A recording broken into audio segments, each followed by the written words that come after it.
اليوم قلنا نعمل لكم طاجن ني في ني سريع وحاجة رهيبة.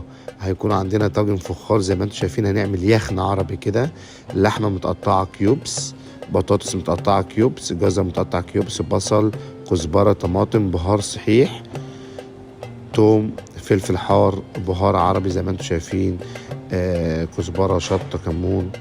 عندنا بولة نحط فيها كل اللحمة بتاعتنا، وهنحط فيها البطاطس مع الجزر مع البصل زي ما انتم شايفين كده.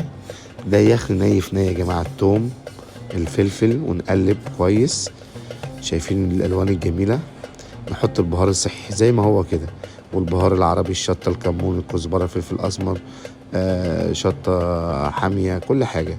بعد كده الطماطم، وادي شوية الكزبرة اللي هيدوا الطعم الجميل. كل حاجة ني في ني. نديها شوية مية نسقسق لها يا جماعة عشان تاخد وتدي. بعد كده نحط في الطاجن الفخار بتاعنا ونديها نفس المية اللي احنا كانت في التتبيلة، نحطها في الفرن وندخلها على درجة حرارة 180. بعد كده نرجع لكم بعد ساعة بالظبط ونشوف الطاجن بتاعنا بقى عامل ازاي.